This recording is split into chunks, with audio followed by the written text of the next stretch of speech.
میرے farm house کی میں تمہیں لوکیشن دیتا ہوں، اس لوکیشن کو فالو کرو اور میرے پاس یہاں پر پہنچ جاؤ۔ جہاں پر شریر اسے کہتی ہے کہ میرے پاس گاڑی نہیں ہے، میں تو لوکل رکشے پہ آ رہی ہوں، اس لیے میں کہتی ہوں کہ میں تمہیں لوکیشن دیتی ہوں، تم وہاں پر آؤ اور مجھے پک کر لو۔ جہاں پر فہام اسی وقت لیٹ نہیں کرتا اور اسی وقت اس کو لینے کے لیے وہاں پر پہنچ جاتا ہے، اور جیسے اس کو لینے کے لیے آتا ہے تو رستے میں اتنی زیادہ چکنی چیڑی باتیں کرتی ہے کہ شریر کو بالکل بھی شک نہ ہو کہ وہ اس کے ساتھ کیا کرنے والا ہے۔ جہاں پر فہام اس کو رستے میں منا لیتا ہے اور کہتا ہے کہ ہم دونوں نکاح کر لیتے ہیں، کیونکہ جب ہم لوگ نکاح کر لیں گے تو پھر تمہارے ماں باپ کو اپنی عزت بچانے کے لیے خود ہی رخصتی اپنے ہاتھوں سے کرنی ہوگی، اس لیے میرا تو خیال ہے کہ ہم یہی کرتے ہیں، کیونکہ کہتے ہیں نا کہ اگر گھی سیدھی انگلی سے نہ نکلے تو اس کے لیے ٹیڑھی کرنی پڑ جاتی ہے، اسی لیے جب تمہارے گھر والے اب نہیں مان رہے تو ہمیں اب ان کو خود بنانا ہوگا۔ جس کے بعد شریر بھی اس کی بات پر ایگری کرتی ہے اور اس کے ساتھ فارم ہاؤس میں جانے کے لیے تیار ہو جاتی ہے۔ وہ جیسے ہی فارم ہاؤس میں جاتی ہے تو آگے اس کو کچھ نظر نہیں آتا، وہ اس کو کہتی ہے کہ کہاں پر ہے فہام جو تم کہہ رہے تھے کہ مولوی ہیں ہمارا نکاح پڑھانے کے لیے۔ جہاں پر فہام پہلے تو اس کو ٹالتا رہتا ہے، اس کی بات کا بالکل آنچ نہیں دیتا اور اس کو اپنی باتوں میں لگائی رکھتا ہے۔ جہاں پر پھر جیسے ہی رات ہوتی ہے تو اسے فہام اس کی عزت کا تماشا بناتا ہے، اس کے ساتھ بہت زیادہ گھٹیا حرکت کرتا ہے،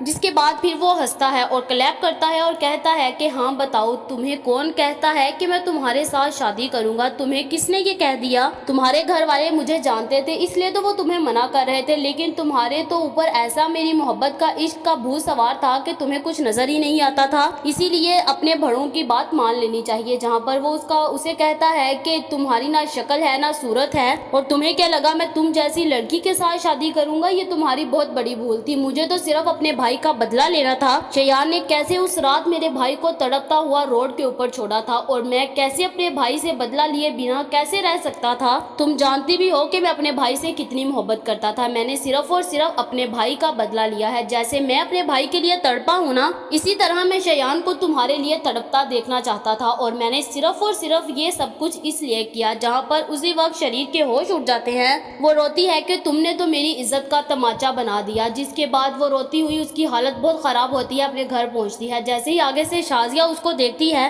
اس کے رنگ اٹھ جاتے ہیں اور حیران ہوتی ہے کہ میری بیٹی کے ساتھ یہ سب کچھ کس نے کر دیا، جس کے بعد اس کو پہلے ہی ڈاؤٹ ہوتا ہے کہ یہ سب کچھ کرنے والا کوئی اور نہیں صرف اور صرف فہام ہے، کیونکہ اس کو روکا تھا فہام اچھا لڑکا نہیں۔ جہاں پر اسی وقت اس کا باپ بھی آ جاتا ہے اور شیان بھی آ جاتا ہے، سب بہت زیادہ حیران ہوتے ہیں کیونکہ اس کی حالت ہی اس طرح کی ہوتی ہے، وہ بیچاری اس قدر رو رہی ہوتی ہے کہ میرے ساتھ اچھا نہیں ہوا۔ جہاں پر پھر اسی وقت وہ فہام کی ساری سچائی ان کے سامنے لاتی ہے اور اسی وقت شریر اٹھتی ہے اور شیان کے منہ کے اوپر ایک زوردار تھپڑ مارتی ہے اور کہتی ہے کہ بابا سب کچھ اس کی غلطیوں کا نتیجہ ہے۔ وہ شیان سے کہتی ہے کہ اس رات کو یاد کرو جس رات تم نے فہام کے بھائی کا ایکسیڈنٹ کیا اور اس کو تڑپتا ہوا روڈ کے اوپر چھوڑ کر آ گئے تھے۔ فہام اپنے بھائی سے بہت زیادہ محبت کرتا تھا اور وہ اسی طرح جس طرح وہ خود تڑپا تھا اس طرح شیان کو تڑپانا چاہتا تھا۔ اس نے صرف اور صرف اپنے بھائی کا بدلہ لینے کے لیے مجھ سے جھوٹی محبت کی، مجھے اپنے محبت کے جال میں پھنسایا اور میں پھنس گئی۔ مجھے اس نے کہا کہ مجھے پتا تھا کہ میں تمہیں جیسے ہی جس دن میں نے تمہیں پہلے دن دیکھا تھا جب آپ لوگ معافی مانگنے کے لیے ہاسپٹل آئے،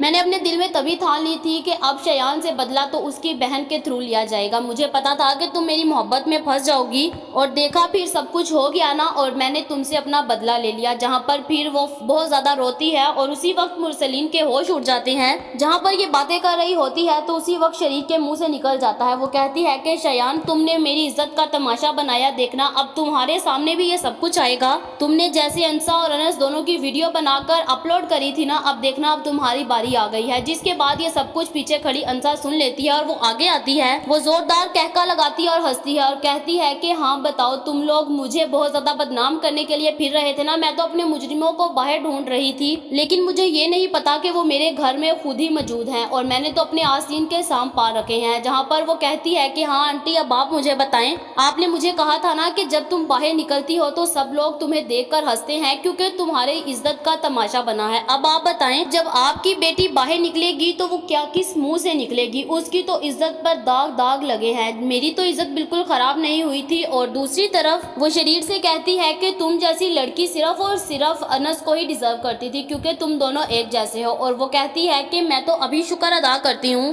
مجھے انس جیسا پاک صاف لڑکا ملا جس نے مجھے اپنی محبت اور پاک صاف رشتے میں رکھا ہوا ہے، جس کے بعد وہ کہتی ہے آنٹی کسی کے اوپر بات کرنے سے پہلے یہ بات سوچ لے کہ آپ لوگوں کے آگے بھی آنی ہے، جہاں پر پھر اسی وقت مرسلین کو احساس ہوتا ہے۔ انسا کہہ دیتی ہے کہ اب میں بالکل بھی کسی کو معاف نہیں کروں گی، میں تو اپنے مجرموں کو گن گن کر بدلہ لے کر سزا دوں گی، جس کے بعد انسا کہتی ہے کہ میں ابھی پولیس کو کال کرتی ہوں تاکہ وہ آئے اور آ کر میرے مجرم کو پکڑ کر لے کے جا سکے، جہاں پر اسی وقت مرسلین اس کے آگے گڑ گڑاتا ہے اور کہتا ہے کہ بیٹا میرے بیٹے کو معاف کر دو، اس سے غلطی ہو گئی ہے، تم لوگوں کے آگے نام آدھا گھر کا حصہ ہے نا، میں اپنا گھر کا سارا حصہ تم لوگوں کے نام کر دوں گا، میری جتنی پراپرٹی ہے سب تمہارے نام کر دوں گا، لیکن میرے بیٹے کو تم جیل میں مت پہنچاؤ۔ جہاں پر انسا کہتی ہے کہ انکل کیا میں بک جاؤں گی؟ یہ آپ نے سوچ کیسے لیا؟ میں تو اپنا بدلہ لے کر رہوں گی، اس کے لیے مجھے جو مرضی کرنا پڑ جائے۔ جہاں پر بھی مرسلین کے تو ہوش اڑ جاتے ہیں کہ اب تو انسا کبھی بھی اپنی بات سے پیچھے نہیں ہوگی۔ جہاں پر دوسری طرف انس بھی انسا کو کہہ دیتا ہے کہ انسا تم جو کرو گی میں تمہارے ساتھ کھڑا ہوں، اور انسا کو یہی بات بہت حوصلہ دیتی ہے اور وہ اپنی بات پر قائم رہتی ہے۔